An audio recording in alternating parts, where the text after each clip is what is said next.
Одмондөр суваг тавтаа морил бий болготлогчийн хот. Хуульчаагийн хэргийн товч нэвтрүүлгээ хүргэх гэж байна. Нэвтрүүлэг маань та бүхэнд YouTube-ийн Одмондөр сувгаар болон NTV телевизээр за мөн 83.3 107 хостолгооны Одмонд радиогоор хүрч байгаа. Өнөөдрийн дугаарыг өмгөөдлийн MBS партнер суулийн фирм болон арьс чигшүүлэх нарны тос Skin Aqua event итгэж байна. За өдрийн мэнд. Өдрийн мэнд төргий. За Оросд гарсан цуврал аллагын тухай юм байна тийм. Ер нь бол Оросд гарсан одоо хүртэл шийдэгдээгүй хэрэгүүдийн талаар хэрэгүүдийг судалж явжгаад яг энэ нэлээд алдартай хоёр цуврал аллагын хэргийг араа дэлгэрэнгүй ярихаар шийдсэн байгаа. Ер нь бол одоо хүртэл илрээгүй маш олон хэрэг одоо олон хүний амийг авсан хэрэгүүд бол байдгийм лээ. Жишээлх юм бол тэр нөгөө террорист халдлага болж исэн тэр улс эцэстээ шийдэгдээгүй Красноярск гарсан хүүхдүүдийн нууцлаг үхэлж гэдэг юм уу. Ер нь бол маш олон хэрэг байдгийм лээ. За тэр дундаас хоёлаа Даниловскийн маньяк буюу Даниловский гэдэг гудамжинд одоо аллах үлдсэн алуурчин гэдгээр алдартай. За мөн ойн алуурчин Лесной маньяк гэдэг нэртэй юм хоёр цуврал алуурчин хэрэгүүдийн талаар ярилцгаална. Ойн гэсэн чинь нөгөө Америкийн юунууд Техас нэг хэрэгүүд гардаг шүү дээ. Тэг ер нь бол дандаа ойн захад ингэж үлддэг гэмт хэрэгээ үлддэг юм хүн байсан байна. Тэг. За тэгэхээр энэ хэрэгүүдийн талаар хоёлаа ярьж өгнэ. Тэр хой дотор л байж байгаа юм шиг байна шүү дээ. Яг энэ тэр Лесной маньяк нь бол нэлээд бас кино шиг араа илүү мэдээлэл нь олдчихсэн л тоо үйл явдал нь. Даниловский маньяк нь болохоор бас айхтар тийм дэлгэрэнгүй мэдээлэл бол олдоогүй. Гэхдээ аль болох олсон мэдээллүүдээ хүргээд явъя гэж бодож байна. Тэгээд одоо хүртэл илрээгүй хэрэгүүд гэдгээрээ бас жоохон харамсалтай бас айдастай.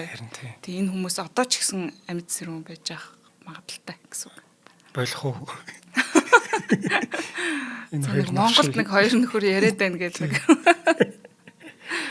гараад ирэхгүй байлгүй дээ. За эхний хэрэгээ ярьж эхлэх үү. За Даниловский маньяк гэдэг түрүүнд дурдсан те. Энэ Даниловский маньякийг бас сүүмгэр нүдэт маньякийг ч алуурчин гэсэн үг шүү дээ тийм ээ. Сүүмгэр нүдэт гэж бас араа өөрөөр нэрлэдэг юм байлээ. За энэ хэрэг бол одоо хүртэл 90 сурвалжлагдж байгаа. Ийм алуурчны тухай хэрэг байгаа. За тэгээд энэ хүний талаар хаана байгаа юм уу? Ямар нэгэн холбоотой ийм их сурвалжтай үндслэл бүхий мэдээлэл өгсөн хүнд одоо бол 1 сая рублийн шагнал зарлчихсан байдаг. Одоо хүртэл олжоогүй 30 хэдэн сая төгрөг. Тийм. За тэгээ энэ алуурчин бол арай жоохон дээхэн үед хэрэг үлдэжсэн хүн. 1992-оос 2011 он хүртэл гэмт хэрэг үлдсэн. Ойролцоогоор 14 хүн амны хэрэг үлдсэн байдаг юм байна.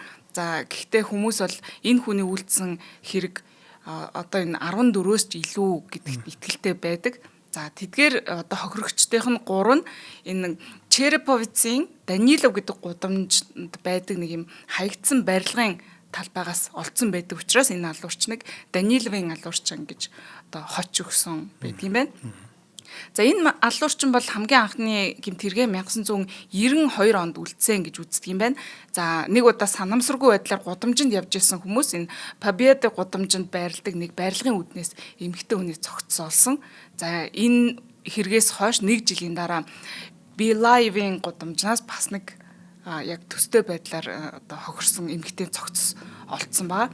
За яг энэ хоёр дахь алгаас хойш энэ үл мэдэгдэх алуурчин нэг хэсэг алга болсон байдаг 6 жилийн туршид. За тэгээд 6 жилийн дараа дахиад бүр ингээд тасралтгүй цуврал алга үлдэх болсон. Маш аимшигтайгаар. Тийм. Цуврал алуурчтай нэг юу гэдэг шүү дээ. Гарын үсгч гэх юм уу? Нэг тийм үйлдэл байдаг тийм. Одоо хөрөгчтэй яаж хандж ийсэн ч юм уу? Тийм. Алгын арга барил энэ тийм. Ер нь бол энэ алуурчин дандаа охид эмэгтэйчүүдийг сонгож хөнөөдөг. Тэгээд одоо хөнөөхтөө алгынхан гол зэвсэг нэг удавка буюу нэг юм хүний амиа хорлохтой ингээд хүзүүг нь боож моодаг нэг гогцоотой уяа байдаг штэ тий. Тийм юмар ингэж хоолойг нь боож бомилж амь насыг хөнөөдөг гэдгээрээ тийм арга барилтай. За энэ хүнийг бол хамгийн эхлээд энэ 92 оноос хойш 90 одоо ингээд 92 онд анхны 2 хүнээ алчаад 6 жилийн дараа 99 оноос эхлээд дахиад хүн алж эхлэх үеэр энэ бол ерөөсөө нэг хүн юм байна гэдгийг нь одоо энэ арга барилаар нь олж мэдсэн байгаа юм л та. За тэгээд дээрэс нь хохирогч нарын бие дээрээс олдсон янз бүрийн одоо улмөр баримтуудаар энэ олон хүн үлдээд байгаа тусдаа гарсан гэмт хэрэг биш. Харин нэг хүн яг нэг л арга барилаар үлдээд байгаа мана гэдгийг нь олж тогтоосон байдгийм байна. За тэгээд энэ жилүүдэд 1999-өөс 2003 оны туршид тэгээ энэ одоо хэд хэдэн хүн Даниловын маниакын одоо энэ Даниловын аллага гэх энэ гинт хэрэгт буруутгагдаж сэжиглэгдэжсэн. Бүр хэд хэдэн бүр одоо шоронд ч хүртэл явж исэн. Гэхдээ бүгдээрээ энэ гин бурууга хүлээхээс татгалцсан байдгийм билээ. За тэгээд ер нь бол нийтдээ яг энэ хэрэгтэй холбогдуулаад цагдаа нар 14 мянган хүнийг сэжигтнэр шалгасан ч үр дүнд огт хүрээгүй. Өнөөдрийг хүртэл гараагүй. За тэгээд энэ 2004 онд ингээд дахин аллага бол ингэж эрчимтэйгээр гарч эхлэх болсон байдаг юм байна. За энд одоо яг үйлцэн хэрэгүүдээс нь хоёлаа жоохон яриад явъя. 17 настай Марина гэх охин айрамд алба хааж байсан найз залуугийнхаа аав ээж дээр нь очижээ. Энэ нөгөө Чербовиц гээд хотод штэ. Тэгээд найз залуу нь одоо энэ найз охиноороо дамжуулаад өөрийнхөө аав ээжэд ийм цагтал дамжуулдаг. За тэгээд аав ээж рүү 90 очин ийм байдаг байж л те. За тэгээд нэг өдөр бүр үд дунд яг энэ Даниловын гудамж нэгээд бүр маш их хүн наашаа цаашаа ийм холигчсэн ийм үеэр охин бол яг гэрлүүгээ харж явж хагаад ямар ч мэдээж айдас сэжиг юуж төрөхгүй шүү дээ. Энд чинь маш олон хүн байнга явдаг зам учраас ингээд энэ гудамжаар замаа товчлох гэж ороод дахиж бол гарч ирээгүй. За тэгээд энэ яг энэ үеийн хөрхи тэр охины хувьд бол тий алуурчин дараагийнхаа хохирогчийг хүлээгээд отоод байжсэн энэ үедээ л таарчихсан юм шиг байгаа юм. Тэгээд энэ замаа товчлох гэсэн оролдлого нь маш эмгэлтэйгээр төгссөн. За тэгээд 6 сарын турш Маринагийн цогцос огт олдоогүй байсан. За тэгээд энэ Маринагийн цогцос алга болсноос хойш 6 сарын туршид ерөөсөө энэ хотод цагдаа нараас их барих байгууллагуудаас ямар ч юм мэдээлэл огт гаргаагүй байсан учраас энэ тухайн үедээ охид эмэгтэйчүүд энэ хотод амар тайван одоо чөлөөтэй л алхдаг байж л тэ гудамжуудаар тий. Гэвч одоо Маринаг алга болсноос хойш 6 сарын дараа 19 настай оюутан Ирина гэж охин бас мөн алга болсон. За түүний цогцсыг энэ Питинскийн пустир буюу одоо нөгөө эзгүй талаас цогцсыг нь бол олсон. Тэгээ охиныг бол хүчирхийлээд хоолойг нь боомлсон байдалтайгаар бол олсон. За тэгээ 2004 оны 9-р сард нь 22 настай Татьяна гэж эмэгтэй үдшилтэд оролцоод буцаж явж байгаад мөн алга болсон. Залуурчин бол түүнийг нэг сургуулийн арт тал руу чирч аваачаад ингээ хүчирхийлээд боомлоод амь насыг нохироосон байсан. За яг энэ алгаас 3 сарын дараа мөн 17 настай өөр нэг Татьяна гэдэг охины цогцыг бас мөн олсон байдаг. Хүчирхийлээд байгаа юм тий. Ер нь дандаа эмэгтэйчүүдийг ингээ хүчирхийлээд чиндээд тэгээд ингээд хоолойг нь боогод талдаг ийм арга барилтай. За тэгээ 2005 оны 7 дугаар сард Светлана гэж охин өөрийнхөө эгч болон одоо найзуудаараа ингээд голын ирэг рүү амархаар явж исэн юм байна л да. Ер нь бол тэд нар голын ирэг дээр нэлээд хөвгчлөлтэй байдлаар цагийг өнгөрөөхөөр төлөвлөөд нэлээд эртнээс төлөвлөжчихсэн байсан. За тэгээд одоо гигэн цагаан өдөр бүр үд дундаар олны хөл хөдөлгөөн эд байх үеэр гэд зам дагуу гудамжаар алхаж ирсэн байгаа байхгүй. Ингээд алхаж байгаа Светлана гинтхэн ингээд сандаалаа засгаад ингээд тонгоогоо төр ард нь зогсоод үлдсэн байна. Нөгөө хамт явж исэн хүмүүс чинь ингээд мэдээж тэр ирчээр ингээд цаашаанаа жаахан төрүүлээд алхах нь штэ тийм ээ. Яг ингээд алхаж явах үед нь гинт ард нь нөгөө Светлана хашгирахыг сонссон байгаа бүгдээр. Тэгээд эргээ харсан чинь хин нэг үл таних оо эрэгтэй Светланагийн хоолойноос нь зуурж аваад ингээд бут руу чирээд орчоог бүгдээрээ харсан байна. За ингээ октод бол мэдээж гайхсан, сандарсан, тий хашгиралдаж бол ихэсэн. Тэгээд араас нь ингээ туслах гад бүгдээрээ гүүгээд очиход аль хэдийн оройтчихсан байсан. Светланаг бутанд оруулаад хоолойг ингээд хэрчээд тэг хувцснуудыг ингээд ураад хайцсан байсан. Тэгээд тэр октод бол тэр тухайн алуурчныг бол яг бүрэн яг харж амжаагүй байсан.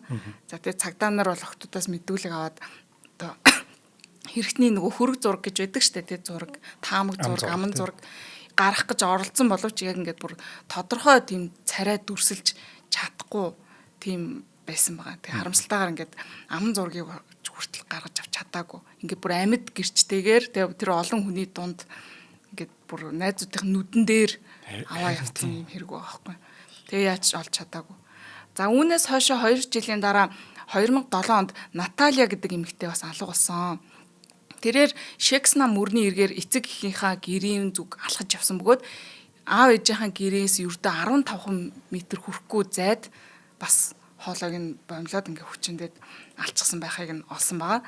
За хүмүүсийн мэдүүлгээр яг тухайн орчимд бол ингээд алуурчин байж болцшгүй гэдэг хүнийг дүрсэлж хэлсэн байдаг. За хүмүүсийн ярьж байгаагаар бол ийм нэг өмнө ингээд охтуудын ингээд ийм бүдэг бадаг дүрслээд байсан дүрслэлтэй яг адилхан тийм нүдний шилтэй нэгээр гудамжинд суугаад эмгтээчүүдийн тийм нүцгэн зургийг юм зохисгүй байдалтай байрлалтайгаар энтергээ зураад ингээ суугаад исэн гэж олон хүн харсан байгаа байхгүй. За тэгээд энэ бүх хүмүүс тухайн алуурчныг ингээд тодорхой хараагүй мөртлөө нэг л зүйлийг дүрслээд байсан. Тэр хүн маш тийм сүмийсэн нэг юм одоо юу гэдэм те тийм ийм харцтай байсан гэж бол бүгдээрээ дүрсэлж ярьсан байдгийн байна. За тэгээд энэ алуурч хамгийн сүүлд 2011 онд халдлага үйлдсэн бөгөөд үүний дараа дахиж гарч ирээгүй намгүй болчихсон юм байна. За тэгээ яг цагдаа нарын юу гэж үзэж байгаа гэхээр энэ алуурч нэг бол өөр хот руу нүүчихсэн байх, эсвэл ямар нэгэн гэмт хэрэг үлдээд шоронд орчихсон байхаа гэж таамагладаг. Өөр бас нэг таамаг байдаг нь магадгүй тэр хүн одоо Череповец хотод төр зур аяллаар явж исэн этгээд байж таарсан байхаа гэж бас үздэг. Ингээд 90 очин байхдаа яг тэр бүс нутагтаа ингээд аллах үлдээд яваад идэг байх гэж таамагладаг. За тэгээд алуурчны талаарх мэдээллийг олох гэж хотын захиргаанаас эхлээд бол 500 мянган рублийн шагнал амлаж байгаа. Сүүлдээ сая рубль хүртэл ингээд шагнал амлсан. За мөрдөн байцаагч нар бараг 400 гаруй үнийг байцаа шалгаад нэлээд эрчимтэйгээр хайж исэн боловч олдоогүй. За энэ хэрэгт холбоотой хавц цэргийн материал нийтдээ бүр 18 бот ном болтлоо гэж маш их хэргийн материал цугларсан боловч энэ алуурчныг одоо болтол илрүүлж чадаагүй юм хэрэгэт юм байна. Тийм. Нэг Memories of Murder гэдэг кино байдаг шүү дээ, Солонгосын. Нөгөө нэг цуврал алгачдыг халаад байдаг. Тийм тийм. Нөгөө тэр чинь нэг 90-ад он, 80-ад оны сүүлчээс 90-ад он хүртэл аллаг үлддэг. Тэгээд олдохгүй байж байжгаад тэгэхэд бүр сүүлд нэг хаширч өөрөө хэрэг үлээдэг. Кино гарсны дараа тэр хүн чинь өөрөө гарч ирдэг лөө. Биш кино чинь бүр өмнө гарцсан. Энэ чинь бүр баг 2020 оны үед гарч ирээд хэрэгэ хүлээгээд би ингээл байж исэн. Цагдаа нар миний хажуугаар өнгөрөөл идэг байсан. Би бүр ингээд өөрийгөө баригдаасаа хүмүүс яа намайг шалахгүй байгаа юм бэ гэдээ би бүр гайхдаг байсан гэдэг. Тэгээд цагдаа нар болохоор одоо манай кинонд ч бүх цагдаа нарлыг баатруулчих байгаад байгаа шүү дээ. Гэтэл яг цагдаа нар тухайн яг бодит байдал дээр тэгж ажиллаж чадаагүй. Ерөөс яг хажууд нь байхад мөрдөж чадаагүй. Тэгээд өөрсдөө нэр хүндийг хамгаалахын тулд хамаагүй хэрэг холбоогүй хүмүүсийг аваачиж хүчээр хэрэг тулгаад тэгээд шоронд хийсэн мэйсэн тийм асуудлууд гардаг байсан. Тэгээд манаач бах. Одоо энэ Солонгосын зураг алуурчин өөрөө хэрэгэ хүлээсэн санагдаад байна. Нэг зураг алуурчин. Нэржүүдээр нэг киноны талаар ярьж байгаа бол тэр алдартай болсон кино нь шүү дээ. Энэ киног бол тухайн алуурчин үзчихэд тэгээд дараа нь энэ кинонд дэр ингээ буруу дутуу мэдээллүүд байна энэ гэж мэгээд өөрөө гарч ирсэн санагдаад байна. Тийм тэр юм ч юм уу. Яг тэр кино шууд санагдчихлаа л дээ. Тэгэхээр энэ олон нийтийн дунд энэ асуудал энэ хэрэг нэгээд яригдж байхад тухайн алуурчин бол хараа сонсоод пэйжлээсэн баха тий. Энэ ойрхон л байсан да. Тэгээд энэ чинь ДНК-гийн юм байгаа юм биш үү? Тий. Байгаа. Гэтэ одоо яг тэр яаж одоо яг шалгасан бол доо тийм ээ. Станер. Тий. За хоёлаа хамтран ажиллагчаа танилцуулаад дараагийнхаа хэрэг рүү орё тийм ээ. За 100 болж байгаа. Би ч нөө борлцохоор ерөөсө цайрч өгдөг юм байхгүй. Төнөр болдог. Тэгэд нэг борлох юм бол 2-3 жил яг тэр чихтэй. Нэг юм нэг салаат авчих гэдэг штэ. Тийм юмтай нэг 100 ингээд явцсан чинь. Яг тэрүүгээрээ борлоод дараа жил яг тэрний хിവэрэл байгаад байгаа байхгүй. Арсанд нь бүр гүн нэвтчихсэн. Ингиж одоо нөгөө Африк ТV хүмүүс маань борлсон байх нь. Батлаа. За нэг тийм арьстай хүнд чинь нарны тос маш хэрэг болтго юм байна. Би сайн мэддэггүй байсан. Тэгэхээр сүүлийн үед л одоо скин авко манад орж ирсэнээс хойш би мэддэг болчиход байгаа. Тэгээд энэ чи өдөр болгон түрхэх хэвээр байна шүү дээ, тийм. Ер нь наранд гарсан гараагүй яг түрхэх хэвээр байна. Би чинь тэгээ нэг тос төрөх жоохон дургуун юм байхгүй. Жоохон тослог арьстай гэж хэлэх үү. Тэгээл нүүрэн дээр нэг юм тос ингээл ядаргаатай санагдаад байдаг. Тэгс чи эднийхийг түрхэд яасан чинь аюу тийм боломжийн хөөрхөн юм байна. Нэгтэж заваараа зунгааралтаад байхгүй. Тэр жоохон тийм чиглэгдүү байгаад байгаа болохоор надад маш тийм таатай байгаад байгаа. Тэгээ би чинь нэг бол ингээд тослогдчихдаг, нэг бол ингээд захлаатчдаг аюу тийм сонин жоохон тэнэг. Холимог төрлийн магадгүй арьстай гэж магадгүй юм байна. За эдгээр арьс бол ажил баймаар юм. Чууд янз бүрийн байгаа. Олон янз. Яг өөртөө тохирох нарны тос бүтээгдэхүүнээ олж аваад тэгээ ер нь бол нарны тосыг байнга түрэх зайлшгүй шаардлагатай байдаг. Тийм байлаа. Тийм. Тэгээд манай скин аквач ер нь тийм усны хамгаалттай ч юм уу тэгээд арьс чийгшүүлэх усан суурьтай гэдгээр халдвартай л да. Тийм баг. Тийм болохоор энэ бүх төрлийн арьсанд яг тохирох юм бэл. Тийм. Тэгээд минийхт бол яг тохироод байгаа байхгүй. Им холимгөлөмгтж яг тохироод байгаа. За тийм болохоор би одоо ирчүүдээс авиралах гэдэг юм. Хідүүлээ сайхан скин аквагаа түрхэхэд одоо 100 дуусгаад ер нь дараа жилийн 100 гэхэд октоудаас гоё юм арьстай нүртэй болцгоё гэж. Зөв.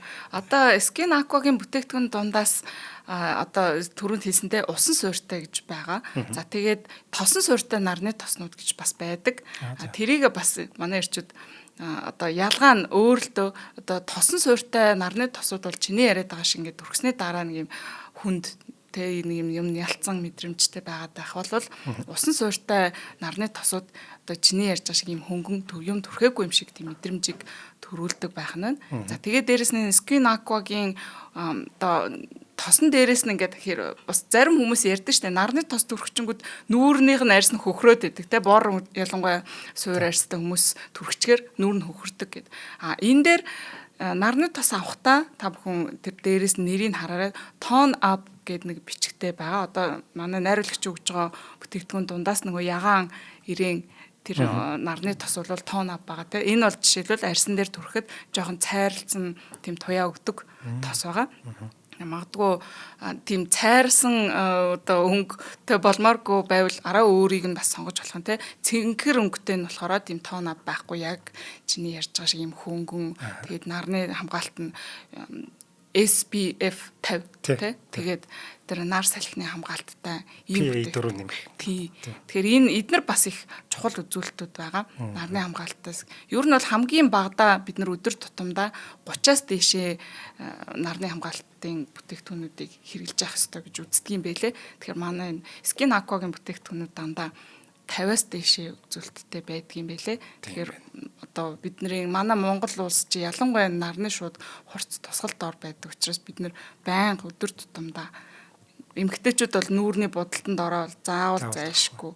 За гэрээсээ гараагүй үедээ ч гэсэн амралтын өдрөөр тэг гэртээ байхдаа ч гэсэн түрхэд байж байгаа юм бол эн чинь одоо нарны энэ хит ягаан туяа арьсанд нэвчснээр хөгшрөлтийг хурдан явагдуулна ч гэдэг юм уу. Маш их олон нөлөө өгдөг учраас байнга түрхэж байгаа хэрэгтэй байх юм байна. За тийм. Тэгээ юу яах вэ? Би ч өглөө түрхчээд байгаа. Тэгэд үдээс хойш дахиж түрхэхгүй. Ер нь бол үдээс хойштой ч болж игэл 2 цаг тутамдаа ялангуяа хурц нарны доор удаан хугацаагаар байгаа тохиолдолд 2 цаг тутамдаа түрхэж сэргээж явах хэрэгтэй гэж бол үздэг. За яг удаан хугацаагаар барьдаг нарны тоснууд бас байгаа. Скин аквагийн жишээл бас тийм төрлийн байдаг. За тэгээ ядаж өдөртөө 2 удаа тий сэргээчэд байвал илүү сайн хамгаалт нь удаан барих нь. За тийм байна. За энэ бүтээгдэхүүн маань Monsim сан болон GGI Beauty дэлгүүрүүдээр худалдаалагдж байгаа юм байна. За Hada Labo, Roto Mongolia-гийн оруулж ирж байгаа. За ингээд арьс чигшүүлэх нарны тос скин аква өнөөдрийн дугаарыг бэнтгэлээ. За баярлалаа. За дараагийн хэрэг бол ойн алуурчин буюу Лесной маньяк гэдэг нэрээр алдарсан ийм цуврал алуурчин байгаа. За энэ хүн бол энэ алуурчин бол 1993-аас 97 оны хооронд Самара мужид нийт 13 эрэгтэй эмэгтэй хүмүүсийн амийг хохироосон ийм Оросын алдартай гэх тайшин те ийм цуврал алуурчин байгаа. За мөрдөн байцаалтын явцад бол мэдээж маш олон хүнийг с ิจ гтнэр татаж шалгаж байсны дотор энэ хэрэг яагаад бас алдартай болсон бэ гэхээр энэ хууль сахиулах байгууллагын ажилтан Дмитрий Ворошилов гэж хүнийг яг энэ хэрэгт буруутгаад ял тулах гэж үтсэн шүүх хурал хүртэл болсон. За энэ хүн зарим нэг хэрэгт нь ял аваад гарсан байдаг. Гэхдээ өнөөдөр яг энэ Ворошилов өнөөдөр яг эргээд харахад энэ хэрэгт буруутай байсан уугүй юу гэдэг нь одоо ч хүртэл эргэлзээтэй байдаг. Ийм хэрэг бахнэ. За түрүүнд ярьсантэй цуврал алуурчтай нэг одоо гол үзүүлэлт гэх нь хайшаа те ер нь бол өөрийн гэсэн арга барилтай яг тухайн нэг арга барилаараа хүмүүний амь насыг хохироодог тэндээсээ магадгүй нэг юм өөрийн гэсэн нэг signature гарын үсэг шиг юм те болцсон байдаг. Энэ алуурчны хувьд бол дандаа машиндаа сууж байгаа залууч шилтэй хосуудыг ингэж таргет болгож сонгодог байсан гэсэн үг. За травматай гар байна. Одоо тэрнээсээ болдог байсан уу мэдэхгүй байна те. Ямар ч л гэсэн ингээд ойн захад ч юм уу жоохон эзгүй газар байж байгаа машиндаа сууж байгаа хосуудыг олж сонгоод тэг хэсэг ажигласны дараа хосуудын хин нэг нь машинаас гарч ирэхийг нь хүлээж аваад за шөнийн цагаар ихэвчлэн харанхууд тэднэрүү дайраад маш олон удаа юм хутгалж шархтуулдаг. За тэгээд дараа нь машинд үлдсэн нэг нь очиж хөнөөдөг ийм арга барилтай алуурчин байна. За түүний үйлдсэн хэрэгүүдээс нь ойлаа дурдахад за хамгийн анхны аллагыг 1993 оны 8 сарын сүүлчээр үлдгэсэн гэж бол үздэг юм байна. За 9 сарын 1-нд Управленческий гэдэг юм тосгон байдаг юм байна л да. Энэ тосгоны ойролцоо ойн модны захаас ВАЗ 21093 гэдэг маркийн автомашин олдсон. За хэд хоногийн дараа машины эзнийг олон 10 хутганы одоо шархны улмаас нь насварсан Козлов гэдэг залуугийн цогцыг олсон. За мөн маш олон хутганы шархтай Перова гэдэг эмэгтэйн цогцыг мөн ойролцоох эргэн тойрноос нь бол олдсон байна. За мөрдөн байцаалтын явцад шүүх эмнэлгийн дүгнэлтээр эрэгтэй эмэгтэй хоёрыг нэг өдөр ерөөсө хоорондоо хэдхэн минутын зайтайгаар амь насаа алдсан болохыг нь тогтоосон. За хохирогчдын төрөл төрөстэй өс мэдүүлгээр бол тэд хоорондоо бол мэдээж биенээ таньдаг юм дотн харилцаатай хосууд байсан болох нь тогтоогдсон байт юм байна. За хоёрдугаарт нь 1996 оны 5 дугаар сарын 18-нд Сорокины одоо Хутор гэж тосгон байдаг юм байна. За энэ тосгоноос холгүй орших Самара хотын захад дахиад хүн амны хэрэг гарсан. За гэмт итгээд хурдны замын ойролцоох ой модны захад ВАЗ 2108 маркийн машинд бол сууж байсан. Игорь Сидоренко болон Колмичкова гэдэг 28 настай залуу хосууд руу халтсан байна. За халдлагын үеэр бол үл мэдэгдэх итгээд Колмичковаг хөнөөгөөд Сидоренког хэд хэдэн удаа хутгалаад улмаар залуу ухаан алдаад унтсан юм байна шархнаасаа болоод. За хэдийгээр хүнд шархсан байсан боловч залуу хутгалаад орхицсон байхад нь дараа нь ухаан ороод цусаа урсгаж явсаар хагаад энэ хурдны зам руу мөлхөж очиж чадсан. За ингээд замаар ингэж хажуугаар нь өнгөрч явж исэн машин түүнийг олоод анхны тусламж үзүүлснээр энэ залуу амьд үлдэж чадсан. Эмэгтэй нь бол амь насаа алдсан байна. За улмаар алуурчны дүр төрхийг нь цагдаа нарт дүрслэн хэлж өгөөд одоо түүний энэ өгсөн тайлбар дээр энэ ойн алуурчны талаарх таамаг, хөрөг зураг, ам зургийг бол гаргаж авч чадсан. Анхны зургийг нь энэ хүний мэдүүлгээс болж авсан юм байна. Гаргаж авч чадсан юм байна. За энэ Сидоренкогийн мэдүүлгээр алуурчин ийм одоо өнгөлн далдлах гэх юм уу нөгөө цэргийн ийм нэг ногоон эрийн хувцас байдаг штэ. Тийм хүртэг өмссөн ийм хүн байсан гинэ. Тэгээ нүүрэндээ маск зүүчихсэн. Нэг гартаа ийм нэг жад ч юм уу нэг юм урт юм барьчихсан. Нөгөө гартаа ийм хутга барьсан байсан гэж мэдүүлэг өгсөн. За тэгээ Сидоренко хэлэхдээ за Колмичкова тэр хоёр шөнийн 3 цагийн үед эхлээд Колмичкова нь шөнийн 3 цагийн үед машинаасаа буугаад хин нэгэн машиных нь ойролцоо модны ард нуугдаад тэр хоёрыг хараад байна гэдгийг бол анзаараад буцаж машин руугаа ороод залуудаа хийсэн юм байна л та. Бидний нэг хүн гэд хараад суугаад байна гэд. Тэгтэн Сидоренко машинаас буугаад нөгөө залуутай бол учраа олох гэж оролцсон, ярилцах гэж оролцсон байгаа. Гэтэл өөдөөс нь шууд дайраад Сидоренког 11 удаа хутгалсан. За улмаар одоо Колмичкова одоо энэ үйл явдлыг хараад байжгаад зогсож байгаа шүү дээ тий. Зүхтаагаад машин руугаа гүйхэд нь араас нь гүйччихэд машинаас нэг 15 метрийн зайд одоо гүйцчихэд хутгалаад ингээд амь насыг хөнөөсөн ийм хэрэг гарч ижээ. За 3 дугаарт нь 1996 оны 7 сарын 24-нд Студионы Овраг гэдэг тосгонд ийм шатсан байдалтай ВАЗ 2108 маркийн автомашин олдсон. За энэ машин дотор Исайчев болон Ведерникова гэдэг хоёр хүний шатсан бүр ингэ шатсан тийм цогц олдсон. За хэдийгээр энэ цогцнууд маш их шатсан байсан ч гэсэн хохирогчд бол энэ шатсны улмаас биш харин хутганы шархны улмаас насварсан байна гэдгийг шүүх эмнэлгийн дүгнэлтээр тогтоогоод за эдгээр хохирогчдыг аль биесээр энэ цуврал алуурчны хохирогчдын жагсаалтанд оруулсан байдгийн байна.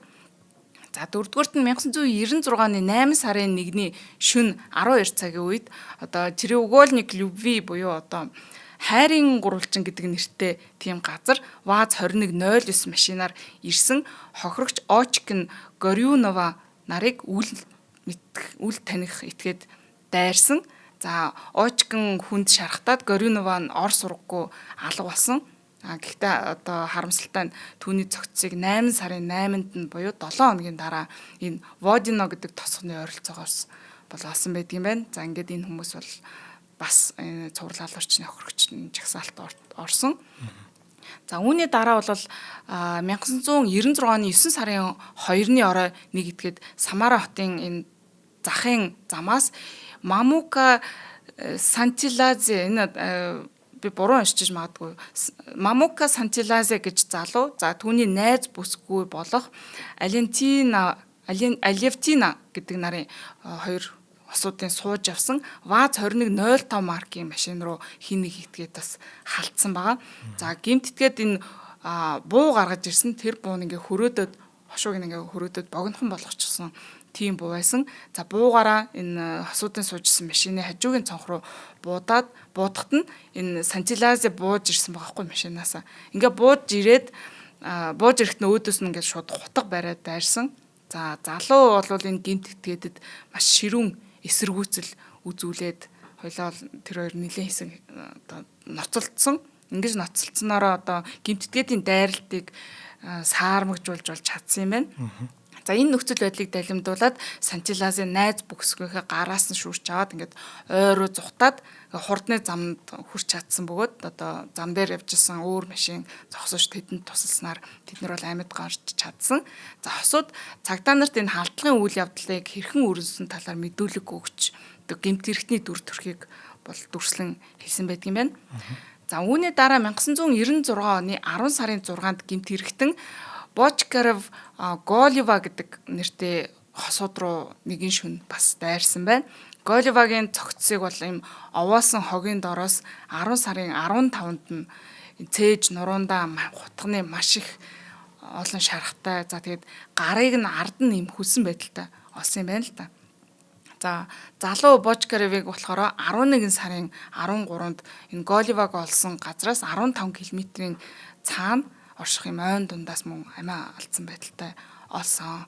За энэ хэрэг дээр байна хохирогч эмэгтэйг гарыг нь ард нь хүлцэн байгаа гэдгийг санаад аваарай. За ингээд 7 дахь хэрэг гарсан. 1996 оны 11 сарын 23-ны өглөө алуурчин 33 настай Дмитрий Кочетков 20 настай Елена Кулаковская нарыг бас хөнөөсөн байна. За гэмт хэрэгтэн алга үйлдснийхаа дараа энэ Кочетковын ВАЗ 2106 маркийн автомашиныг жолоодод явсан болохыг нь замын цагдаагийн ажилтнууд анзаарсан байна. За энэ Красноглинский гэдэг хурдны зам байдаг юм байна л та. Энэ Красноглинский хурдны зам дээр тэд нар энэ тухайн машиныг нь одоо ингэж отж жогоод зогсоохыг бол оролцсон боловч хэрэгтэн зогсоогүй шууд зугтсан. Учираас цагдаа нар мэдээж машинтаа араас нь хөөсөн. Ингээ хөөцөлтгүйгээр хэрэгтэн машинаа зогсоогоод өсөрч буугаад ойроо зугтсан баг. За цагдаа нар араас нь түүнийг ингээд хөөж гүйцээд баривчлах бол шахсан. За гэтэл нөгөө хэрэгтэн хууль хүчний байгууллагуудын ажилтнуудыг хүчтэй эсэргүүцэж нэг цагдаагийн албан хаагчийг одоо хөрөөдсөн буугаараа гидсэн тус газарт нь буудаж маш хүнд шархтуулаад за тэгээд энэ тэднээс дахиж зутаад тэндээсээ нуугдаж чадсан. Автын цагдаа болохоор буугүй байдаг юм байна. Тий, одоо тэгсэн л болж таарж байна. Тэгээ одоо ингээд барьж буутаа болохоор араас нь ингээд барьж авч чадаагүй байгаа байхгүй. За тэгээд энэ хаяад гүйсэн автомашинд нь бол үзлэг хийхэд нь одоо Дмитрий Кочетков буюу түрүүний нөгөө нэг хоолоогоо ирчүүлээд түрүүнд ингээд алга болсон залуу байна шүү дээ тийм. Энэ залуугийн хоолой нь хэрчигдсэн энэ цогцсыг нь бол тээшнээс нь олсон байдгийн байна. За тэгээд үүнээс гадна Кочетков одоо хоолоогоо хэрчүүлэхээс гадна толгой руугаа зад бодуулчихсан байсан. За мөн цогцсны дэрэгдээс алуурчны өмссөн байж болцшгүй нөгөө нэг тийм цэргийн ногоон тэр хүрмийг бол олсон байна. За харин нөгөө эмэгтэй нь болох Елена Кулаковскаяг хаана байгааг нь олж чадаагүй бөгөөд одоо тухайн үедээ түүнийг сургахгүй алга болсон хүмүүсийн тоонд оруулаад явж исэн боловч одоо үүнээс хойш бараг жил гарны дараа эмэгтэйгийн задарч муудсан шарилыг нь одоо 97 оны 5 дугаар сард нь олж илрүүлсэн байдаг юм байна. За дараагийн бас нэг хэрэг бол 1997 оны 2 сарын 25-ны өдөр Политехник гэдэг нэртэй тийм жуулчны төвийн ойролцоогоос олон утганы шаргатай 32 настай хохирогч Баврах гэдэг одоо хүний цогцыг бол олсон. За 400 метрийн зайд машин дотроос нь мөн 31 настай хохирогч Балашов гэж хүний одоо толгойдоо бууны цогц одоо шаргатай тийм цогц бол бас олсон байт юм байна. За ингээд бол энэ алуурчин 1993-аас 97 оны хооронд Самара хотын одоо өөр газарт нийтдээ 13 хүнийг одоо амь насыг хохироосон байна. 3 хүн амд гарлаа тий. За тэд нар бол бас нэг юм ам зураг маягийн мэдүүлэг бол өгөөд байгаа тий. За цагдаа нар гэлтгүй ер нь Оросын холбооны улсын төв хууль хүчний байгууллагаас энэ хэрэг дээр энэ цуврал алуурчныг олж илрүүлэхээр өргөн бүрэлдэхүүнтэйгээр бол орж ажилласан. Тагнуул одоо юу гэдэг нь хууль хүчний бүхэл байгууллагууд нь орж ажилласан. За бүр энэ алуурчныг өгөөш тавьж баривчлах оролдлогыг маш их удаан бас хийсэн байдаг юм билээ. Одоо ингээд хайртай хосуудын дүрд ороод хотын янз бүрийн газар өдөр орон цагаар ингээд жижүүрлээд суугаад тий. Тэгтээ юу л огт ерөөсөө амжилт нь хүрэхгүй байсан. За тэгээ эцэст нь бол бууж өгөө. За энэ ойн алуурчныг бол ийм аргаар өргөөж тавьж бид нэ барьж авч чадахгүй байна гэж дүгнэлтэнд хүрсэн. За тэгээд ингээд байж тал хэрэг мөрдөлтөд явцад нэг юм хид хідэн хүмүүж одоо хид хідэн юм шоронгийн хоригдлуудын дунд гэмт хэрэг гарч ирсэн юм байна л та. За энэ дунд нэг юм одоо цагдан хорих колон гэх юм уу цагдан хорих юм газар дээр нэг юм гэмт хэрэг үлдэгдэж гарсан байгаа даа. Тэн дээр нэг хоригдлын гарыг нь ард нь ингээд хүлчгсэн гав зүүсэн байдалтайгаар ингээд зодсон танхаарсан ийм гэмт хэрэг гарсан юм байна л та. За энэ хэрэг дээр цагдаа нар гэмтхэн анхаарч харсан байна. Тэр хоригдлын гарыг нь ард нь хүлсэн байгаа байдал өмнө нэг олдсон хохирогч байгаа шүү дээ амнаас алдсан. Энэ хүний тэр гарыг нь ард нь уйсан байгаа байдалтай их төстэй байсан. За юу зангилаан ч юм уу тий. Тэгэхээр энэ цагдаа нар бол энэ ингээд ер нь хууль сахиулах байгууллагын ажилтнууд ийм одоо хүлэлт хийдэг юм байна гэдэг дээр гинтхэн анзаарч харсан байгаа байхгүй. За тэгээд тэр санаанаас үүдээд ойролцоогоор 1500 орчим хууль сахиулах байгууллагын ажилтнуудыг шалгаж хийсэн юм байна. За тэгээд ингэж шалгаж эхлээд одоо эхлснээс хойш цуврал алуурчны өмнө өгсөн хүмүүсийн ам зурагтай тохирох 4 хүнийг тусгайлан олж тогтоогоо шалгаж эхэлсэн. За 1997 оны 4-р сард хохирогчд болон 4 сэжигтний цус, үс, хувцсны дээжийг дотоод хэргийн яамны шүүх эмнэлгийн төвд илгээгээд одоо нөгөө 4 хүн дээрээ бүгдэнд нь ингээд дээж өгөөд илгээчихэж байгаа байхгүй. За энэхүү шинжилгээнийхэн дүн 1997 оны 7 сард гарч ирэхдээ Самара мужийн 65 дугаар хорих ангийн хамгаалтын албаны дарга 30 настай Дмитрий Викторович Ворошилов гэж хүний өгөгдөлтөй яг нийцэж байна гэсэн дүгнэлт гарч ирсэн. За энэ Ворошилов гэж хүн бол 1967 оны 1 сарын 11-нд төрсэн ийм залуу байсан. За ингээд 1997 оны 7 сарын 30-нд Ворошиловыг хэд хэдэн хүн амны хэрэг үйлдсэн хэрэгт сэжигтнээр саатуулан баривчилсан боловч Дмитрий энэ хэрэгт огт гин бурууга огт хүлээгээгүй. За бас одоо энэ зарим нэг хэрэгүүдэд нь шууд нотлох баримт байхгүй байсан учраас нэмэлт мөрдөн байцаалт явуулж одоо хэргийг нотлохыг оролцсон боловч одоо яг энэ бусад хэрэгүүдтэй холбоотой шууд ийм нотлох баримтуудыг олж авч чадахгүйсэн юм байна л да. За ингээд түүнийг одоо 2 удаагийн хүн амны хэрэг үйлдсэн. За 3 хүний бие халдсан гэх үндслээр яллагдчихаар татсан байдаг.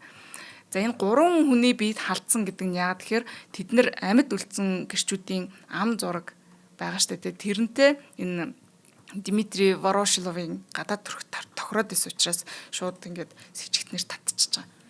За тэгээд 1997 оны 11 сард энэ Ворошиловыг шүүх эмнэлгийн үзлэгт хамруулсан, сэтгцэн эмгэгээс наркологийн шинжилгээнд хамруулсан.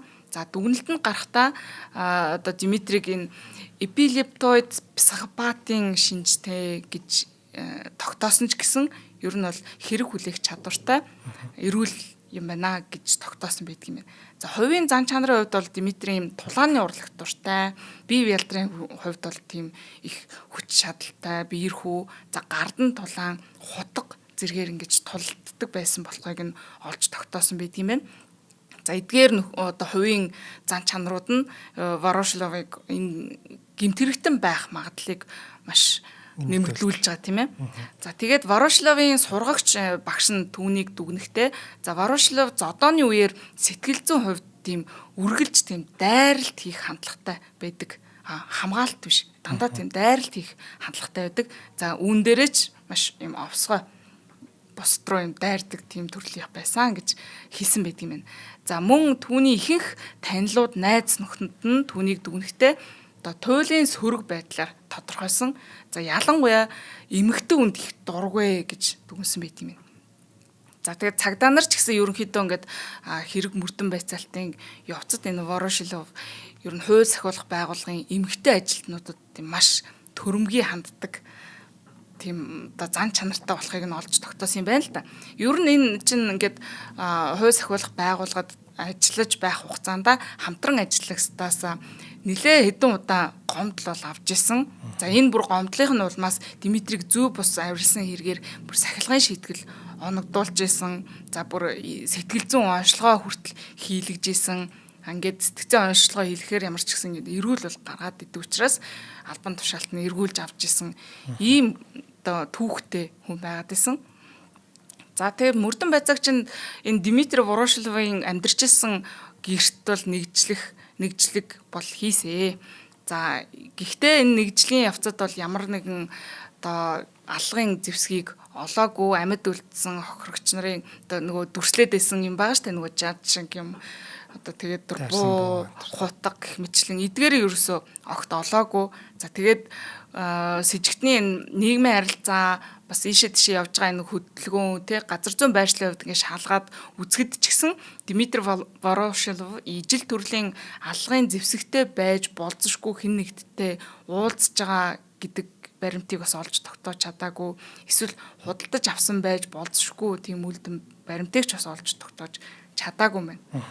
Гэхдээ гэмт хэрэгт холбоод байсан ганцхан одоо шууд бус шүү те баримт нь хохирогчдын нэгнийх нь машины араас одоо яг н Димитри Ворошиловын өмсдөг хүрм нөө цэргийн ногоонктой тэр өнгөлн далдлах гэх юм уу нэг тийм хүрмийг л олсон явдал. Энээс өөр юм юу ч байгаагүй. За хамгийн гол нь яагаад энэ хэрэгтэй холбоод байгаа вэ гэхээр одоо амь хохирсон тэр залуугийн ар гэрийнхнаас нь өгсөн мэдүүлгээр бол энэ хүрм хохирогчийн бол ерөөсөө биш ээ гэж мэдүүлээд байсан учраас алуурч нь л одоо хүрмээ машиныхаа тээшинд нь ингээд цухтааж хавцтай орхисон байх магадaltaй гэдэг ийм л шууд бас нотлох баримттай байгаадсан. За тэгээд энэ олдсон хүрмийг 20 гаруй шүүхийн шинжилгээнд бол хамруулсан ч гэсэн яллах дүгнэлтэнд эцэстээ бол дөнгөж зүгээр 6-гийн дүгнэлтийг нь л авч үзсэн. За эдгээр дүгнэлтүүд нь юу гэж исэн гэхээр одоо үнэрийн шинжилгээ ч гэдэг юм уу те криминалистикийн шинжилгээгээр энэ Ворошиловын гэдэг нь мөн байна гэж тогтоосон байгаа. За мөн энэ хүрмэн дээрээс бол юм цусны толднуудаас олдсон. За энэ дээрээс нь гэхдээ бас яг юм тодорхой барьцтай бас мэдээлэл гарч ирэхгүй байгаад байсан. Яг тэгэхээр тэр хүрмэн дээр байгаа цусны толбууд нь юм 3 өөр хүний 3 өөр юм цусны бүлэгтэй байгаад байсан. За тэгээд тос бүрт нь шинжилгээд үзэхээр нөгөө Димитри Коротков болон Ворошилов хоёрыг мөн байгаад байсан. За нөгөө нэг өөр бүлгийн цусыг нь хинийх вэ гэдгийг олж тогтоож чадаагүй. Нөгөө нэг хохирогч нараас ч гэсэн бас ингээд аваад үзэхээр тэднийх биш байгаад байсан. Ингээд бас мэддэгдэггүй. За тэгээд бусад шүүх эмнэлгийн дүгнэлтүүд нь Ворошиловын гин буруугийн талаар бас юм шууд нотлох юм баримт болж чадахгүй байгаад байсан. Димитри болохоор өөрөө энэ хүрмийг бол ерөөсөн мэдгүй. Би хизээж юм хүрмтэй байгаагүй. Би огт мэдгүй гэж байнга үгүйсгдэг байсан. За тэгээд энэ хүнийг ингээд шалгаж мөрдөх асуудал бас нэлээд одоо юм ээдрээтэй, төвөгтэй тий асуудал байхын хажуугаар бас нэг хэрэг давхар үүсээд яваадсан. За мөрдөн байцаалтын явцад энэ Ворошилов өөрөө бас хуульч хүн байгаа шүү дээ, тийм ээ. Янз бүрийн шүүхэд хэдэн 10 гомдол бичээд энэ мөрдөн байцаалтын үеэр энэ хууль сахиулах цагдаагийн байгууллагын ажилтнууд түүнийг зодсон, эрүүдэн шүүсэн гэдэг юм гомдлыг маш олон удаа гаргасан байдаг.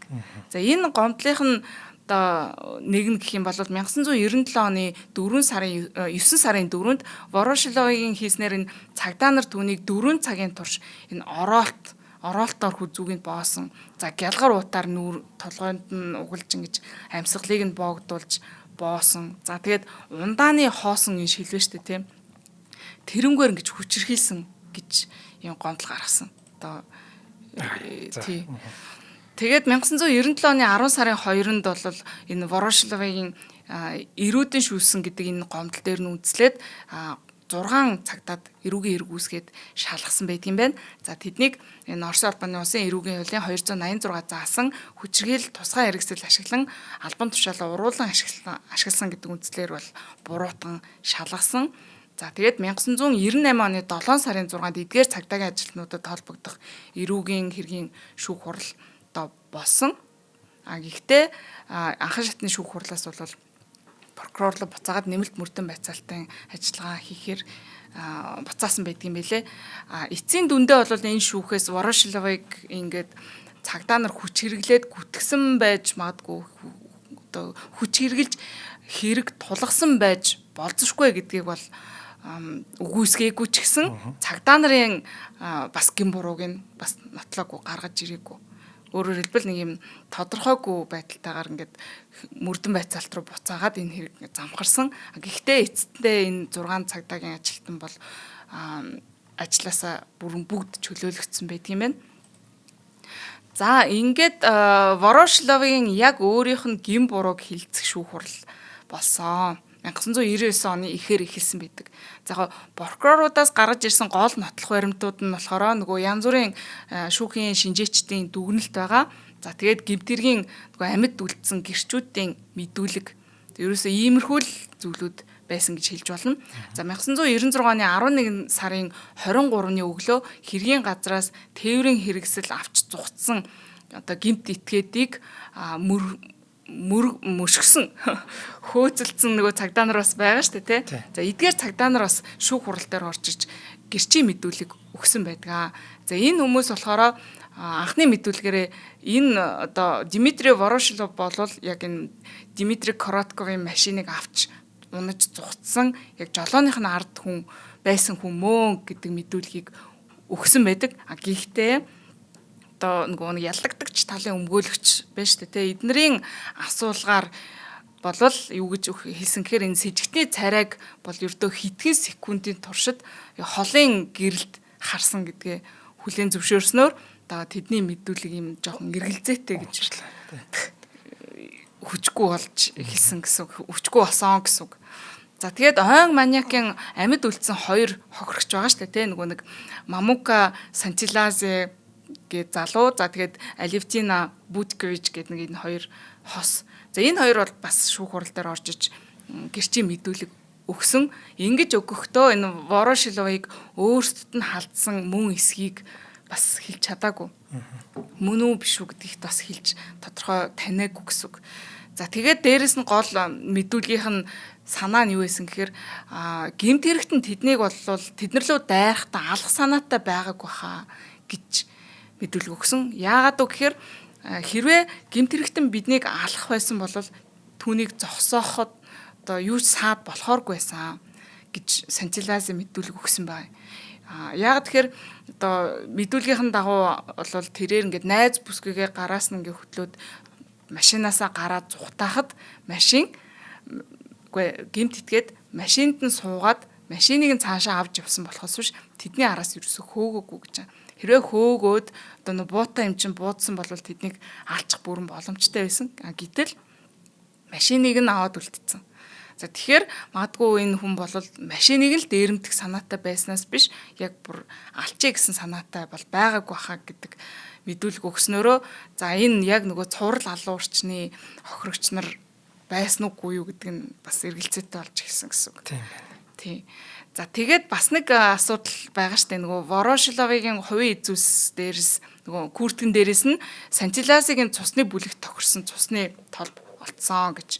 За тэгээд энэ тэр цусны толбтой хүрэм бас дахиад нэг спортын нэг салхины хамгаалтын күртэг гэж яддаг штэ нэмгэн спортын күртэг гэх юм уу. Тэр нөгөө малгайтай тэр олцсон байгаа хгүй юу? Тэнд нь ингээд Сантиласигийн цусны бүлэгтээ яг тохирсон тийм цус олцсон. А гэхдээ нөгөө нэг гадна өмсдөг нөгөө нуун далдлах зориулттай ногоон цэргийн хүрэн байна штэ. Тэн дээр бол цусны толб Сантиласигийн цустай тохирох тийм цус олдоогүй. Тэгтэл Сантиласигийн мэдүүлгээр бол халдлага үйлдсэн этгээд нь нөгөө ногоон күртэгтэй байсан гэдэг байгаа штэ. Тэгэхээр энэ дээр өмгөөллийн талд нэг юм айгу өөр өнцөг гарч ирж байгаа юм л да. За окей. Тэр Сантиласе дайрах үедээ магадгүй тэр нөгөө нэг спортын хамгаалтын күртгээ өмсцэн байсан гэж бодъё. Тэн дээр нь ингээд цусны толб үүссэн гэж бодъё. Гэтэл гадна талд нь өмссөн байсан тэр хүрмэн дээр ногт цусны толб үүсэхгүй байх ямар ч боломжгүй гэдэг энэ үнцгийг бол маш бодитойгоор гаргаж ирж чадсан. За тэгэхээр одоо өөрөөр хэлбэл энэ улсын яллах талд маш ийм сул баримтууд байсан гэж үзэж болох юм тийм ээ. За тэгээд тэрнээс гадна энэ шүүх хурал болгон дээр энэ гэрчийн мэдүүлэг нь хоорондоо янз бүрээр ингээд өөрчлөгдөөд байсан учраас одоо өмгөөлөх тал бол энэ хэргийг хэрэгсэхгүй болгох ёстой. Дмитрий Ворошиловыг цагаатгах ёстой гэсэн байр суурьтай шаардсаар л байсан. За гисэн хэдиж шүүх анхан шатны шүүх 1999 оны 6 сарын 21-нд одоо шийдвэр гаргахдаа Дмитрий Ворошиловыг Дмитрий Кочетков, Елена Кулаковская нарын амь насыг хөнөөсөн нөгөө нэг машиныг наваад зуцсан юу байгаа шүү дээ. Тэр хоёрыг бол хөнөөсөн. За тэгээд 11 сарын 16-ны өдөр одоо нөгөө гидсэндээ нэг бууны шарх авсан цагдаа байгаа шүү дээ. За энэ цагдаа руу халтсан гэдэг энэ буруудад гисэн үйлдэлүүдэд гимбуруутай тооцоод 15 жилийн ялыг оноосон байна. За энэ дээр бол шүүх ямар нөхцөл байдлыг харгалцсан гэхээр энэ Дмитрий Ворошилов гэдэг залуу 1997 оноос өмнө өөр төрлийн юм танхаах гэмт хэрэг үлдээ тэрэндээ ял авч шийтгэгдэжсэн. Өөрөөр хэлбэл давтан буюу рецидив гэмт хэрэгтэн болчихж байгаа. За тэгээд 1996 оны хуулиар одоо цаазаар авах ялыг цуцалсан байсан учраас одоо тухайн үеийн хуулиар хамгийн өндөр дээд хэмжээ бол 15 жилийг ингэж оноосон байгаа байхгүй. За тэгээд Ворошилов мэдээ бол шүүх хурлын үеэр маш тайван байсан гэдгийг сэтгүүлч нар онцолж бол битсэн байдгийн байлээ. Ингээ шүүхийн шийдвэрийг шүүгч уншаад танилцуулж байхад ингээ юу ч болоогүй юм шиг ямар сэтгэл хөдлөлгүйгээр ингээ тайван суужсан гэж. За тэгээд Ворошилов ялаа сонссны дараа гэд улсын дээд шүүх хүртлээ давж залдсан. За хамгийн сүүлд 2000 оны 3 сарын 6-нд Орос улбаны улсын дээд шүүхийн эрүүгийн танхимаас Ворошиловын ялыг хэвээр үлдээсэн. Өөрөөр хэлбэл давах болон дээд шүүхээс бол түүнийг одоо цагаатгаагүй, ялын хэмж бууруулаагүй анхан шатны шүүх шийдвэрээ хэвээрээ үлдээсэн гэсэн үг. За Ворошиловын өмгөөлөгчдийн баг бол ерөөсөө огт бууж өгөөгүй. 2005 онд бол Европын албаны хүний эрхийн шүүхэд хүртэл бол гомдол гаргаж ин ялыг хүчингү болгох ёстой, ялыг нь хөнгөрүүлэх ёстой гэж гомдол гаргаж исэн боловч 2005 оны 12 сарын 8-нд Европын одоо хүний эрхийн шүүхээс одоо энэ бүх гомдлыг хүлээж авахаас татгалцсан юм бил. За тэгээд энэ хүн үндсэндээ 2012 оны 7 дугаар сарын 27-ны хүртэл энэ 15 жилийнхаа ялыг бүрэн эдлээд ингээ ялаа эдлээд судлагдсан байдгийм байна. Одоо гарцсан явж байгаа юм. Гарцсан явж байгаа. За гомбо энэ нэвтрүүлгийг нь устгах юм. За энэ дээр бас нэг асуудал бас байна. Энэ хүнийг яг гимбуруутай байсан уугүй юу гэдэг нь айгүй эргэлзээтэй гэд тэ. Харин тийм. Энэ Ворошилов гэд хүнийг баривчилсны дараа аллаг гараад байсан. Наадах чи яг асуух гэж байна. Яг баривчлагдаад мөрдөгдөж явах явцад юу гарч ирсэн юм уу гэж асуух гэсэн. Гэмт хэрэг. Одоо яг энэ аллаг. Тий, одоо энэ үнийг чинь 1997 оногийн баривчилчлаа шүү дээ, тийм ээ. Тэгсэн. Гэтэл 1998 онд тэ дараах хэрэгүүд гарсан. 6 эрэгтэй 6 эмэгтэй хүнийг бол хин нэгэн хүн яг энэ ойн маниакийн арга барилаар алаад байсан байгаа. 1998 оны 7 дугаар сарын 28-нд энэ Кировский дүүргийн Жигулевский цэцэрлэгт одоо бас мөн ойн бүсээс нь юм шатсан машин олсон. За энэ машин дотор бол хоёр эрэгтэй эмэгтэй хоёр хүн нас орчихсон байсан. За шүүх шинжилгээний дүгнэлтээр тэд нуруунда маш олон хутганы шархтаагаар нас орсон байсан.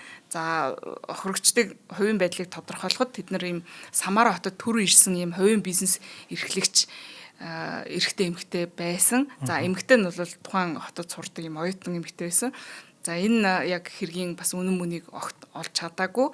За гэхдээ энэ хэрэг дээр хүмүүс юу гэж үздэг байсан бэ гэхээр дээрэм байсан баха. Дээрэмдэх зорилгоор л одоо энэ хэрэг гарсан баха гэж бол таамагладаг. За 10 сарын 29-нд нь бас дахиад энэ Сосновый Солонец гэж тосгоноос холбгүй оршдог ойн цорхоод энэ шороонд дарагдсан юм хоёр цогц олдсон байгаа. За хэргийн газраас энэ ТТ маркийн гар бууны 3 сум 3 гилз олдсон. За амиа алдсан хүмүүсийн ойр татныхны ярьснаар энэ хохирогчдоос алтан бугуйвч цүнх ВАЗ 2109 маркийн автомашин нийнх нь бичиг баримтыг нь машинтай ингээ хулгайлаад аваа явцсан байсан. За энэ талаар хүмүүс бас юу гэж ярьдаг вэ гэхээр амь хохирогч одоо энэ хохирогчд 30 мянган долларын өртөө нэг хүн байсан юм байна л да. Ер нь бол тухайн үед нэг алны хэмгээл сүрдүүлэл байсан. За энэ хүн хэргийг үйлдсэн байж болцсохгүй гэж бас таамаг яригдсан. За 11 сарын 27-нд нь Студионы Овраг гэдэг нөгөө тосгоноос бол ойрхон Нива машин бас шатсан байдлаар олдсон. За машин дотроос энэ хүний яс, гавлын яс бас олдсон. За мөн калибрын сум олдсон. За тэгээд энэ хэргийг шалгахад энэ хүмүүсийн үлдэгдэл нь энэ Горбунов, Головина гэдэг нэртэй энэ хоёр хосуудын болохыг нь олж тогтоосон. За энэ хүмүүс бол сургаггүй алга болсон хүмүүст бүртгэгдээд нэг 15-6 хонж исэн байсан. За энэ хүмүүсийн цогцыг бол олцсон. Тэгэхдээ яг энэ одоо дурддагдаад байгаа 3 хүн яг энэ ойн маниакийн хохирогч нар байсан уу? Эсвэл яг энэ ойн маниакийн арга барилыг дуурайсан хүмүүсийн гэмт хэргийн одоо үйлдэл байсан уу? Бас мэдэгдэхгүй байгаа. Мэдэгдээгүй. Зүгээр дуурайсан байж бас магадгүй байгаа байхгүй. За тэгээд Ворошиловын гэм буруугийн тухай асуудал өнөөдрийг хүртэл бас одоо хүртэл хүмүүсийн дунд эргэлзээтэй байсаар л байдаг. Энэ дунд бас нэг юм таамаг ч юм уу юм яриа яригадаад байдаг нь одоо яг энэ Ворошилов чинь үндсэндээ яг гэмт хэрэгтэн байх боломжгүй биш үү гэсэн нэг юм яриа байдаг. Яагаад тэгэхээр нэг Оросын нэг алдартай нэг криминалист Валерий Толокинов гэж хүн өгсөн ярилцлага байгаа байхгүй.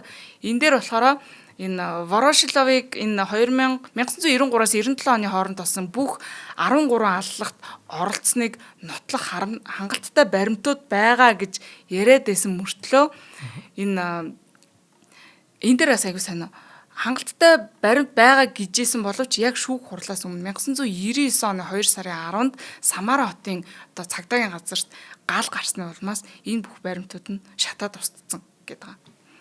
Тэгэхээр үнэхээр яг энэ криминалистийн хэлснээр баримтууд байжгаа тэр нь устдаад тэгээд дараа нь шүүх хурлаар орохдоо нотолж чадсангүй юу гэдэг бас нэг юм эргэлзээтэй асуудал байна. За бас нэг асуудал нь болохоор 2023 оны Оросын холбооны мөрдөн байцаах хорооны төв газраас эдгээр хэрэгүүдийг дахилж судалж үзээд бас нэг юм мэдээлэл гаргаж ирсэн байна л да. Ворошилов ойн маниакийн одоо аллагыг үлдээгүй байж магадгүй гэж. Яагаад гэх юм бол энэ Ворошилов гэдэг хүн чинь өөрөө бол машин жолоод чаддгүй байсан юм байна шүү дээ гэдэг мэдээлэл бас гарсан байна. За гэхдээ энэ хэргийг тухайн үед мөрдөн шалгаж ирсэн цагдаа нар, прокурорууд энийг няцаагаад мэдээлэл гаргахдаа үгүй одоо эрүүгийн хэргийн хавцад материалд энэ Ворошиловын жолооны үнэмлэхийн хуулбар байгаа. За мөн жолооны шалгалтаа амжилттай өгжсэн тухай одоо цэргийн сургуулиас нь авсан тодорхойлт. За машин жолоодож байхыг нь харсан хамт ажилтдаг байсан хүмүүсийнх нь мэдүүлэг зэрэг хангалттай баримтууд байгаа. Гэх мэтчлэн ингээд одоо хүртэл ингээд бас эргэлзээтэй янз бүрийн яригадаад л идэг юм байна. За тэг хамгийн гол асуудал нь болохоор тэр 98 онд гарсан энэ нэг 6 хүний амь насны хэрэг шүү дээ тий аллага. За үүнийг яг Ворошилов одоо баригдсанаас хойш гарч ирсэн учраас яг энэ ойн алуурчин яг өөрөө үлдсэн үү эсвэл энэ хүнийг дуурайж ингэж гэмт хэрэг хүмүүс үлдсэн үү гэдэг нь бас юм асуудалтай. Тэгэхээр энэ яг ойн алуурчин бол яг үндсэндээ яг хэрвээ Ворошилов өөрөө ойн алуурчин мөн байсан бол энэ бүх үйлцэн хэрэгтэй ялаа бол аваагүй зөвхөн тэ нэг 2 3 хүний хэрэг дээр асуудал дээр л ял авсан шүү дээ. Үгүй наа чинь гэмт хэрэгтэн биш бол хэл сэргээр суучлаа. Тийм. Гэмт хэрэгтэн мөн бол маш цөөхөн үний хэрэгээр суучлаа. Тийм. Ийм л сонирхолтой хэрэг 2 хүн байсан шүү. Багаар ажилдаг. Одоо мэдгүй тэрийг ч одоо яаж тогтоодгийг нэг л юм арга барилтай. Энд чинь ерөөсөө амьд үлдсэн хүмүүсийн л мэдүүлгээр нэг хүн биднэр лүү дайрсан гэдэг юм яриад байгаа шүү дээ. Тийм. Тэрнээс хоёулаа байсан бол 2 хүн дайрсан ч юм уу эсвэл юм яригдах байсан байх. Яг одоо өргөдсөн хүмүүс чинь үг хэлэхгүй учраас нэг хүн үлдсэн 2 хүн үлдсэн үү гэдэг мэддэггүй юм да. Нэг юм учир нь үл алдах хэрэг байдгийн байна. Одоо гарцсан гэж утсан чинь. 2000 үржээ наа чи 2012 онд гарцсан байна да. Тэгэд ер нь бол сүүлийн 6 хүний амь насыг бүрлэгээд тэгээд цаашдаа бол ер нь зогссон юм байна. Тэгээд дахиж ийм хэрэг гараагүй л гэж үзэж байгаа юм байна. Нууж ич магадгүй. Тий, гарсныг ч одоо чимээгүйч байж магадгүй. Ер нь бол заримдаа хууль одоо сахиулах байгууллагуудаас зарим төрлийн гэмт хэрэгүүдийг яг хэргийн деталуудыг огт зарлдаггүй, ярьдаггүй. Тэр нь болохоор яг тэр бусад хүмүүст сэтэл өгч магадгүй. Ялангуяа сэтгцэн өвчтөн хүмүүс тий. Энэ хүмүүстэй сэтэл өгч болцсохгүй байдаг учраас тэгж детальтай хамаагүй зарлдаггүй л дээ. Ер нь хэрэг шийдэгдтэл зарлана гэдэг бол одоо ер нь бол буруу санагдаад байна. Манайд бол бүр зарим тохиолдолд яг хэрэг болоод тэг нэг үйл явц явж штэ тийм мөрдлөгийн ч юм уу. Тэрийг олж авчаад мэдээлэлээд байдаг штэ. Сэтгүүлч нараас тиймэрхүү үйлдэл гаргасан гэж их шүүмжлүүлдэг те. Тийм тэр чинь маш буруу. Буруу л да буруу. Гэмт хэрэг чинь өөрийг нь хүмүүс яаж мөрдөж байгааг мэдээд авчлаа штэ. Тэгэд яаж зүгтах уу гэдэг чинь тооцоолсон. Сэтгүүлч маань их мундаг хүн болох гээд цагдаа нараас дотроос нь авсан мэдээллээр ингээд нийтэд цацаад мэдээлэлээд авах нь бас буруу л та. Одоо тэр мэрээсээ сургамж авсан байлгүй дээ хэлэгчтэй найдаад. За баярлалаа. За баярлалаа ч яах вэ? Ямар амар түүх вэ надад ч. Тэгээ ер нь энэ орсуудтай холбоотой маш их юм хэрэгүүд байдгийн бэлээ. Хэрвээ бас нэг яг дараа нь хоёлаа нэг нэвтрүүлэг болгоод ярьж болох одоо хэрэг бол нэг юм хүүхдүүд алагдсан аимшигтай хэрэг бас байдгийн байна. Наач амар юм байна. Одоо бол хамгийн гол нь илрээгүй гэж тоор харамсалтай. Красноярск хотод хүүхдүүд ерөөсөө энэ бүр саяхан 2005 онд болсон хэрэг. Дараа нь бас ярил ярьж болох. Тий. Энэ дээр нэг юм ярихад одоо саяны ингээ халуурчд байж штэ тий. Эднэрийг барьж аваад за Орос улс цаазаар авдаг юм байна. Цаазаар авдаг болоосоо манай цаазын ял хэрэгтэй гэд яриад байгаа тий хүмүүс. За эхнийх дээр хэлэхэд олдоогүй үгцэн жиж магадгүй гэж штэ. За тэгвэл тэр хүн ингээ үгчлээ. Үгцэн байлаа. Хэрэг хийсэн тогтоогддог байх та. Тэгвэл одоо энэ цаазаар аваач гэдэг хүмүүс тэрэнд баярлах юм уу? Аль хэдийн үгцэн биш дээ энэ гэмт хэрэгтэн чинь гэвэл тийм үг нь үстэй. Тэгэхгүй тэр хүнийг барьж аваад байцаагаад шүүхээр оруулаад ангуул тэр хүмүүс сэтгэл хана шүү дээ. Тэгээд тэр чинь шоронд нь хатаах хэрэгтэй байхгүй. Тэгэхээр цаазын ял бол хэрэггүй юм шүү гэдэг яг өмнөх дугаартай холбоод нэг ярьчихад. Яг нөгөө нэг барьж аваад гин буруут нь энэ хүн гэд нэг шийтгэх байдлаар санаа амрааж байгаа юм да. Тийм. Санаа амраах. Тэгээд одоо бас мөн ч юм уу биш ч юм уу гэдэг чинь айгу асуудалтай үргэлж байдгаа л гэдгийг санах хэрэгтэй тийм. За өнөөдрийн хэргийн товч нэвтрүүлэг маань ингээд өндөрлөж байна. За нэвтрүүлэг та бүхэнд YouTube-ийн Хот Мөндөр сог оруулан NTV телевизээр за мөн 83.3 107-аас дэлхийн Хот Мөндөр радиогоор хүрлээ. Өнөөдрийн дугаарыг өмгөөллийн MBS партнер суулийн фирм болон Арс чигшүүлэх нарны тос Skin Aqua ивент гэсэн. За дараагийн дугаараар уулзъя. За баяртай. За бай.